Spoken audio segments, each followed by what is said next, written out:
Hey guys, thanks for joining in today. Today I'll be showing you guys the iKamper 2.0. I know it's not the 3.0. They just announced the release at SEMA, but I want to give you guys a walkthrough of the 2.0 and talk a little bit about the 3.0 and the new additions and upgrades that are happening to it. This is the highest model of the iKamper Skycamp 2.0. It's the Rocky Mountain finish. I also have a solar panel on it. So again, I wanted to give you guys a comparison between the new upgrades and the old iKamper 2.0. Now in regards to the iKamper 3.0, again, it was just announced at SEMA earlier last month. And some of the new additions that it's getting is the aesthetics. So as you can see right now, the iKamper comes in this gray and also burgundy finish. It's not the greatest looking tent in my opinion, but iKamper didn't give me any options to choose from. So I'm glad that they're stepping it up and offering different colorways. So that's a big bonus. So the second thing that iKamper is changing is going to be the zipper system. So I've never been a fan of the zippers with the iKamper. I'm not really complaining about it, but if you felt what the zippers feel like on a Yeti system, it's really nice and sturdy. For a $4,000 tent, I would expect the best quality items. So the zipper is something that's been upgraded and nice.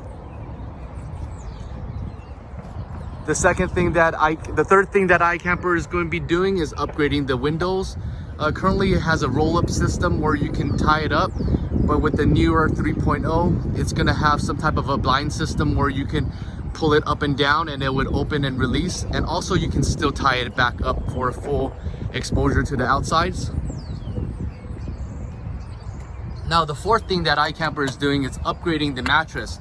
So the 2.0 has already been upgraded, but the 3.0 is supposed to have a thicker pad and it's supposed to be an even more comfortable sleep. So that's something to look forward to.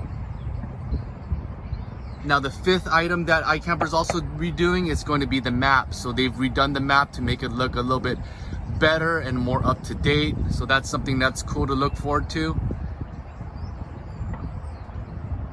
So I'm glad iKamper is improving a lot of features. The next thing that they're going to be doing is also adding a little rubber grommet system so that you can run your electrical inside your tent. I currently have an LED bar up here and I have it wired so that I have a little portable 100-watt power bank that powers this up. I was considering drilling a grommet hole so that I can run my electrical very cleanly up here, but that's something that I haven't done since it's an expensive tent. I don't know if that's the direction I want to do, but I'm glad that iKamper thought ahead and went ahead and added that feature.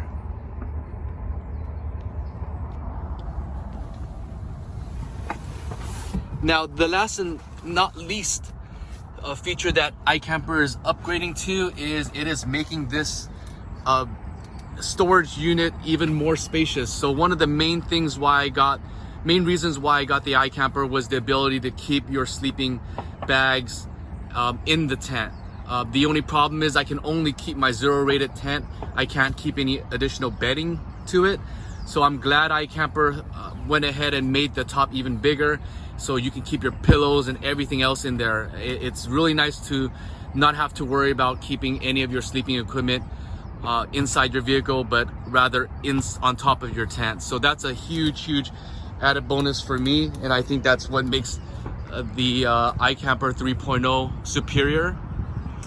Besides that though, again, this is a great tent nonetheless. I just can't say any other good things about a rooftop tent. If you're on the fence about an iKamper or any rooftop tent, the bottom line is just to get out there in nature, enjoy the views, and see what a rooftop tent can show you. I hope you guys enjoyed this video. Make sure you guys hit subscribe. I'll put a link to all the parts on the vehicle, and I look forward to seeing the iKamper 3.0 in person. What are you looking at?